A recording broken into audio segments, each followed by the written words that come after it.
Oi gente, eu sou a Stephanie, você está no canal Mundos Impressos e hoje eu quero analisar concisamente com vocês um livro que eu honestamente ia pular, fingir que eu não li. Só que, e aí como que eu vou embasar? Eu já vou até começando assim, simplesmente como se a gente fosse dois amigos, um sentado à frente do outro e conversando, tá? Então eu não vou seguir uma ordem muito assim dos fatos, a gente só vai conversar. Eu realmente ia fingir que esse livro não existiu, porque, gente, ele é extremamente incômodo em muitos aspectos.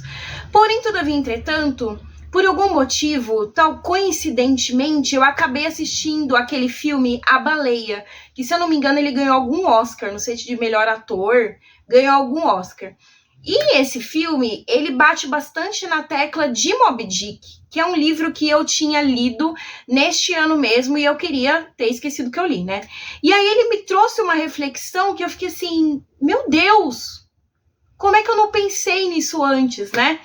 Mas tá, o que é Moby Dick? Moby Dick é um livro escrito, se eu não me engano, em 1851, pelo Melville, acho que é Melville que pronuncia o nome do autor, e ele foi escrito ali na época da ascensão baleeira dos Estados Unidos. E o que isso significa? Foi um período dos Estados Unidos em que começou a ter muitos navios que iam atrás de baleias por comércio. Enfim, né? Péssimo. E isso aí já bate na tecla do porquê que eu odiei tanto o livro. Então a gente vai acompanhar esse narrador, personagem, que é o Ismael, e ele tá totalmente, assim, fissurado com uma ideia fixa na mente dele, que ele precisa participar de algumas dessas expedições por grandes baleias e tudo mais, porque ele precisa de certa perspectiva na vida dele. Então a gente vai encontrar uma personagem, assim, que ele é totalmente depressivo, ele é totalmente sem perspectiva, ele é um homem novo, jovem, e ainda assim ele não vê sentido na vida dele, ele tá totalmente melancólico, então ele tá buscando aventuras, né? E aí a gente tem essa personagem que ele chega nessa cidade, que é uma referência ali, né, que é onde tem crescido tanto esse tipo de comércio, e ele tá fissurado e decidido que ele vai buscar um navio para ele se tornar parte da tripulação e ir atrás de baleias. E aí ele chega em certa noite ali, os hotéis, tá tudo, as pensões, né, na época, tava tudo lotado, e aí ele encontra uma em especial, que o dono da pensão fala assim, olha, até tem um lugar, mas você vai ter que dividir a cama com uma pessoa, né? E ele fica meio receoso a princípio, mas ele acaba topando, porque, né, ele tá totalmente sem perspectiva, ele falou, enfim, já tô aqui mesmo, bora. E aí ele acaba conhecendo esse personagem. E aí, gente, por que eu tô dando tantos detalhes sobre o que eu diria que é, assim, bem a base do livro mesmo, sabe? Porque eu percebi, gente, eu vou ter que falar, eu percebi realmente que o romance dos dois vai além de uma, assim, que a relação dos dois vai além de uma relação de amizade, digamos assim. E por que eu trago isso à tona? E nem isso não tem nem a ver com o filme propriamente dito. Essa é uma reflexão própria, inclusive para mim, é a grande parte do livro, a melhor parte do livro. Eu me diverti muito lendo essa parte, por mim o livro seria só sobre isso e acabaria por aí. Enfim. Por que eu falo muito sobre isso? Porque eu acredito que o grande relacionamento deles tem muito a ver com o desfecho desse livro e também dialoga com essa reflexão que o filme da baleia traz. Porque é para eles terem uma relação de amizade, né? O Ismael, eu acho que é porque eu não sei pronunciar o nome dele direito, mas eu acho que é Queeg, alguma coisa do gênero. Então ele encontra esse personagem e eles acabam dividindo não só o mesmo quarto, quanto a mesma cama. E por que eu acho que a relação deles ultrapassa a amizade? Porque tem momentos que o Ismael, principalmente, ele se vê encantado por este homem que é tão diferente do que ele costumava ver. Então é um homem que tem uma mescla cultural, digamos assim, entre ambas as personagens. Então tem uma mescla entre os dois, eles são de culturas diferentes, eles são de povos diferentes, então eles são fisicamente diferentes. Então a gente percebe certo encantamento do Ismael por aquele homem grande, forte, que ele traz tantas tatuagens, tem um viés ali religioso tão diferente do que o Ismael conhece, ele fica encantado por aquele homem. E, como se não bastasse, eles acabam dividindo a própria cama para dormir mesmo, mas até tem uma descrição muito poética, que eu amei ler essa parte, eu li acho que umas 3 vezes, só essa parte, que eu achei muito poético, que o Ismael, ele se sente totalmente aconchegado e protegido mesmo, quando, sem querer, o Queequeg acaba colocando o braço sobre o corpo dele. Então, eles meio que dormem ali de conchinha mesmo, sabe? Então, o Ismael, ele descreve esse momento como um momento que ele se sente muito abraçado, acolhido, quase como se fosse um sentimento que até então ele não tinha sentido, ou fazia muito tempo que ele não sentia, né? No outro dia, como se não bastasse, a relação deles vai ficando mais próxima, e aí, gente, digamos que há algumas teorias de que esse é o grande primeiro romance homoafetivo, cultural, intercultural, etc e tal, da literatura, mas ainda assim eles fumam juntos um cachimbo da paz, e o Queequeg acaba comentando que na língua dele, no idioma dele, aquela palavra pode ser traduzida, a esse compartilhar, como um casamento. Então eles começam a ter uma relação cada vez mais estreita, que de repente começa a se distanciar. E isso também é a base do livro, não é spoiler, tá? Por quê?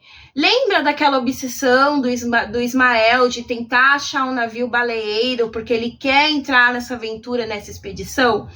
Quando ali chega os próximos momentos, ele tá decidido, olha, todo mundo vai embarcar, eu vou entrar em um navio também, e ele acaba decidindo fazer essa aventura junto com o Queequeg. Só que a gente percebe que quando os dois estão juntos nesse navio, a relação deles acaba indo para segundo plano.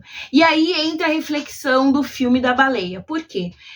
O filme da baleia é um filme, gente, eu não quero que isso se torne uma resenha do filme, tá? Mas basicamente conta a história de um professor universitário que ele tem obesidade mórbida. Então, e ele vive lendo resenhas de livros e tudo mais que seus estudantes fazem. Ele tem uma relação muito complicada com a sua filha, né, com as pessoas no geral, e ele meio que, através da comida, através dessa compulsão alimentar, ele tá tentando se autodestruir, se é que vocês me entendem. E aí surge uma resenha para ele, não vou falar como, enfim, né, que é uma pessoa resenhando justamente Moby Dick, e fala sobre que, na verdade, a gente poderia pensar que essa tentativa do Ismael de mergulhar em uma aventura, né, fosse uma tentativa dele de esquecer as próprias inseguranças e as coisas que o afligem. E estendendo uma reflexão própria, por que não pensar que essa tentativa de fuga dele, de tentar esquecer a sua própria vida, seus próprios dilemas, não seria também certa atração emocional, sentimental? Não tô falando nem de algo carnal, tô falando de um sentimento de atração sentimental que ele teve por uma pessoa que para ele não fazia muito sentido, né? Porque até então as pessoas veem aquele personagem como uma pessoa que não faz parte da comunidade deles, digamos assim, ainda que traga bastante viés de preconceito, mas é uma visão que eu sei que é muito moderna, digamos assim, né? Naquela época em que o livro foi escrito, ele jamais traria uma discussão de preconceito racial, coisa do gênero, mas é uma leitura que a gente consegue fazer nos dias atuais. Então a gente consegue perceber que causa um estranhamento nele e certo desespero no Ismael de ver que a princípio, que aquele homem, que a princípio ele tinha tanto medo, que ele ficou com certo receio de dividir quartos, de deitar na cama com ele e tudo mais, acaba se tornando um receio de, meu Deus, eu estou atraído por ele, o que eu faço agora? Sabe? Então eu acredito que realmente o livro ele pode ter esse viés ideológico e filosófico até, de um distanciamento dos problemas que estão intrínsecos no personagem, entende? E aí, eu falei para vocês que eu vou falar um pouco sobre tudo nessa análise, né? A gente também tem o capitão desse navio, que é o Ahab, que ele é um cara, assim, ele é um capitão do navio, ele só tem uma perna, então ele é bem, assim, estereotipado do que é um capitão de navio, ainda que de um jeito, né, voltado por um estereótipo de pirata, digamos assim, mas ele é uma pessoa, assim, totalmente obcecada pela baleia que nomeia o livro, Moby Dick, né? Que é uma baleia branca, uma baleia albina imensa, que há alguns anos antes, né, desse momento da nossa narrativa de 1851, ela foi a responsável pelo Ahab ter perdido a perna dele, né, que ela naufragou o navio dele, etc e tal. E aí, a gente já vai ter algumas curiosidades da obra que eu preciso falar para vocês, que foi uma das coisas que mais fez eu querer ler. Digamos que, de certa maneira, esse livro é bem baseado, tá, gente? Não, tipo, inspirado, digamos assim, em fatos reais, porque realmente, acho que foi na década de 1820, acho que foi nessa década de 20, que realmente aconteceu um naufrágio por uma baleia imensa que destruiu um navio, né? O navio naufragou, e o Melville, que foi o autor, ele ficou assim, totalmente obcecado por essa história, porque ele sempre foi encantado por essas histórias do mar, sabe? Então ele ficou totalmente obcecado por essa história e se viu inspirado. Ainda assim, o próprio Melville trabalhou muito tempo, né, nessas questões marítimas, então era algo que ele já tinha familiaridade, e como se não bastasse, realmente houve a lenda de uma suposta baleia albina imensa, que também era uma cachalote, que é o tipo dessa baleia, que aterrorizava e atacava navios ali lá pro ano de 1830, mais ou menos, né? Então ele juntou essas três inspirações e falou assim, é isso, vou escrever Moby Dick. Só que, na verdade, a gente percebe que esse livro tem essa base, né, de, é um livro sobre a perseguição de uma baleia. Só que ele é um livro que, para mim, vai falar muito sobre romance, a fuga, né, de certas inseguranças e questões internas, mas também vai falar muito sobre obsessão, porque o Ahab, ele é totalmente obcecado pela Moby Dick. Tanto, gente, que chega uma hora, assim, o livro inteiro já é incômodo, porque ele vai ter grandes e imensas e extremamente descrições bem descritivas sobre eles pegando a baleia, matando a baleia, trucidando a baleia, abrindo a baleia. E, gente, eu não tenho estômago para isso, então eu confesso para vocês que muitas das partes do que eles faziam com o corpo da baleia, ou eles tentando matar a baleia, eu pulei, porque eu não consegui ler, é muito forte para mim essas coisas de animal, enfim, mexe comigo, ainda que eu saiba que se trate de uma ficção, né, então mexe muito comigo, mas você vai perceber que chega a ser irritante. Então, o livro, ele perde aquela característica atrativa, pelo menos pra mim, perdeu muito, porque eu tava obcecada, né? Pela história do Ismael, e eu querendo ler mais, entender mais sobre a relação dos dois, porque eu via um romance romântico ali acontecendo, e de repente eu sou jogada em uma narrativa de eu preciso matar essa baleia, porque essa baleia, se eu não matar essa baleia, eu vou morrer de desespero, minha vida não faz sentido, e tipo, você tem problema, sabe? É uma pessoa, assim, totalmente obcecada. Então, o livro, ele traz essa reflexão filosófica de a gente pensar o quanto a obsessão pode cegar uma pessoa. Porque o capitão, ele se tornou uma pessoa cega por essa vingança, que na verdade nem é uma vingança, porque ele surge, né, como capitão desse navio, falando assim, olha, eu quero uma tripulação que esteja ciente que enquanto eu não matar a Moby Dick, a gente não vai voltar pra terra, porque eu preciso me vingar que ela naufragou o meu navio e arrancou minha perna. Só que, gente, aonde que isso é culpa da baleia? Se ela tava lá na casa dela, vivendo a vida dela, veio um monte de gente tentando matá-la e ela simplesmente se defendeu. Aonde que isso seria uma vingança? Será que isso não é puramente obsessão? Sabe, é uma pessoa que tá obcecada, como se ele não tivesse mais nenhuma outra perspectiva de vida, como se ele não tivesse mais nada para fazer da sua vida, além de seguir essa obsessão de eu preciso matar essa baleia porque eu quero. Estou obcecado. Sabe? Então, assim, uma narrativa bem pesada nesse sentido se mostrou pra mim. Eu fiquei muito incomodada, assim. E o que mais me incomodou foi realmente isso. Não foi nem as incontáveis descrições. Porque, digamos que... Vamos voltar um pouquinho, assim, e falar sobre um contexto geral. Moby Dick foi um livro muito criticado na sua publicação. Ele passou a ser famoso ali no século XX.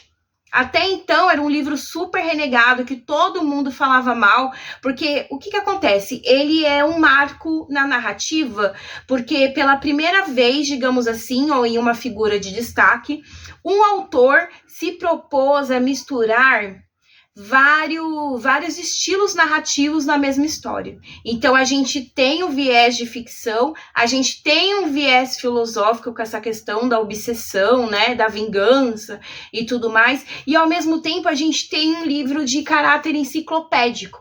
Tanto que o próprio Ismael, ele fala que a tentativa dele com aquelas descrições, né, das raças das baleias, o tamanho, o peso de cada uma, para que cada uma serve no mercado, né, comercial e tudo mais, ele fala que aquilo lá é como se ele quisesse fazer uma grande e profunda enciclopédia sobre o mundo das baleias. Quem são elas, qual o tamanho delas, quais as cores possíveis, como são as suas nadadeiras, do que elas se alimentam, onde elas são encontradas no mundo. Então, assim, o livro tem diversas passagens de caráter de enciclopédia mesmo. E o livro foi muito criticado por isso. Os críticos da época falavam assim que o autor parecia, né, que ele estava mais interessado em mostrar certa erudição, ou seja, mostrar que ele era, tipo, muito inteligente, ao invés de contar uma boa história, que é uma proposta da ficção, né, propriamente dita.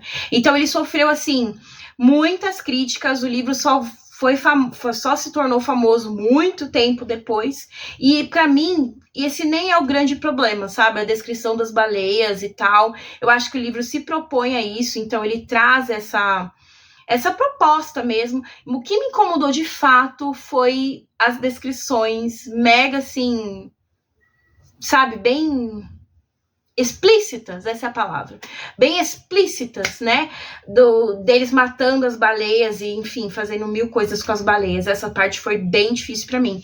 E aí, gente, eu acabei perdendo o encanto, porque eu tava tão encantada com aquele início, aquele romance, eu quero entender mais desses personagens, eu quero conhecer mais os pensamentos desses personagens, até pra eu ter mais embasamento, para ver se com todo esse embasamento, com todas essas dicas e pistas, eu realmente posso caracterizar essa relação como algo romântico, sabe? E aquilo acabou se perdendo. Então eu sinto que é um assunto que não foi concluído e que, ao mesmo tempo, também pode ter sido intencional pelo autor. Por quê, né? A gente tá num recorte histórico em que a homoafetividade era algo, assim, fortemente reprimido. Então, era terminantemente proibido você se apaixonar por pessoas do mesmo sexo, né? E o autor, propriamente dito, ele sempre teve relações muito estreitas de amizades com homens. Então, fiquem abertos. Se ele só queria retratar ali uma amizade que pra mim, né, um pouco assim, vai além da amizade, porque era algo que habitualmente ele tinha na vida dele, ou se de certa maneira, indiretamente, ele realmente tentou descrever ali uma relação homoafetiva, mas devido à pressão da época, ele deixou ali meio que, vou deixar pro leitor interpretar essa situação. Eu não tô falando nada, vou deixar pro leitor, né, compreender, ou se de certa maneira realmente era só mais algo para embasar essa fuga do Ismael de, meu Deus, eu preciso fugir da minha vida, porque eu não tô vendo sentido na minha vida, nada tá fazendo sentido, eu não sei para onde eu vou, eu preciso mergulhar em algo maior que faça eu me esquecer de mim mesmo, sabe? Então o livro, ele traz muito essas reflexões, ele traz uma série de possibilidades, entende? Então eu diria que, assim, é um livro que eu indico? Não sei. Se você quiser ler, o link vai estar aqui no box de informações. Inclusive, se você puder comprar pelo link do canal, você vai me ajudar muito. Você também me ajuda pelo like, inclusive. Não se esqueça de deixar meu like. Mas é um livro que, assim, ele é interessante. Eu sei que ele pode ser, assim, um prato cheio num viés filosófico pra gente refletir um pouco sobre obsessão e vingança e ficar cego por uma vontade, por um desejo, que ao ponto de você ser capaz de até mesmo estar disponível a acabar com a própria vida em prol daquele desejo, daquela gana, sabe? Então, É um livro que pode ser um prato cheio de alguns aspectos. Para mim, ele se perdeu muito logo ali no início, no viés que eu gosto de ler, de entrar na mente do personagem, de entender mais sobre as suas relações, sobre as suas emoções e tudo mais. Mas não diria que é um livro de todo ruim, tá, gente? Ainda que, como eu disse para vocês, teve parte que eu nem consegui ler. E aí eu queria saber de vocês, se vocês já leram, porque eu sei que é um livro muito famoso, inclusive tá em várias listas de livros que as pessoas não podem deixar de ler, que elas não podem viver sem ler. Então eu queria muito saber se vocês já leram, se têm vontade, e ao mesmo tempo deixá-los cientes de que as descrições explícitas das baleias, assim, são... Se você tem estômago fraco para descrições, assim, violentas com animais, talvez esse livro não seja para você. Mas, enfim, gente, essa é a minha reflexão acerca da obra. Me conta aí também o que vocês acharam. Não se esqueçam do meu like, por favor. Espero que vocês tenham gostado do vídeo. Muito obrigada por acompanharem e eu os vejo no próximo. Tchau, tchau.